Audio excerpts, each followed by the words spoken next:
ಅದೊಂದು ಇಂಪಾರ್ಟೆಂಟ್. ನಂದು ನೀವು ಸಂಕಲ್ಪ ಮಾಡಿದ ತಕ್ಷಣ ಫೋನ್ ಫೋನ್ ಮಾಡ್ತಾರೆ. ಮಾಡ್ತಾರೆ. ಹ್ಮ್ ಯಾರಿಗೂ ನನ್ ಫೋನ್ ಮಾಡ್ಬೇಕು ಅಂತ ಅನ್ಕೋತೀನಿ, ಹ್ಮ್ ಬಟ್ ಮಾಡಲ್ಲ. ಅವರೇ ಮಾಡ್ತಾರೆ ಅಂತ ಮನ್ಸಲ್ಲಿ ಅನ್ಕೋತೀನಿ. ಅವ್ರ ಆಟೋಮೆಟಿಕ್ ಆಗಿ ಮಾಡ್ತಾರೆ ಗುರುಗಳು. ಕೆಲವು ಮುಂದೆ ಆಗುವಗಳು ಕೂಡ ಗೊತ್ತಾಗ್ತದವ. ಗೊತ್ತಾಗತ್ತೆ ಗುರುಗಳೇ. ಅಂದ್ರೆ ಮುಂದೆ ಹೆಂಗ್ ಗೊತ್ತಿರತ್ತೆ ಅಂದ್ರೆ ನಮ್ಗೆ ಗೊತ್ತಿರತ್ತೆ ಮುಂಚೆನೆ, ಬಟ್ ಅದು ಕ್ಲಿಯರ್ ಆಗಿ ಹಿಂಗೆ ನಡೆಯುತ್ತೆ, ಇವಾಗೇ ನಡೆಯುತ್ತೆ ಅಂತ ಗೊತ್ತಾಗಲ್ಲ. ಬಟ್ ಅದು ಏನ್ ನಡೆಯುತ್ತಲ್ಲ ಅವಾಗ ನಮ್ಗೆ ಅರ್ಥ ಆಗತ್ತೆ. ಓ, ಇದು ನನ್ಗೆ ಅನುಭವ ಬಂದಿತ್ತು.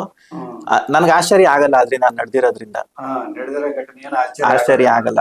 ನಡೆಯಬೇಕಾಗಿದ್ದೆ ಇದು ಅಂತ ಅನ್ಸುತ್ತೆ. ಅದು ನಡಿಬೇಕಾಗಿತ್ತು, ನಡೀತು ಅಷ್ಟೇ ಅಷ್ಟೇ. ಅಂದ್ರೆ ಹಿಂದೆಲ್ಲ ಇವೆಲ್ಲ ತುಂಬಾ ಕುತೂಹಲ ಮತ್ತೆ ಆಶ್ಚರ್ಯ ಆಗ್ತಿದ್ವು ಮೊದ್ಲೆಲ್ಲ.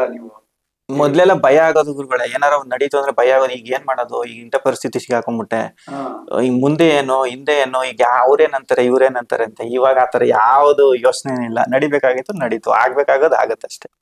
ತಲೆ ಕೆಡಿಸ್ಕೊಳಂಗಿಲ್ಲ. ಎಲ್ಲದನ್ನು ನೀನು ಸಾಕ್ಷಿಯಾಗಿ ನೋಡ್ತಾ ಇದೀವಿ ಅಷ್ಟೇ ಗುರುಗಳೇ.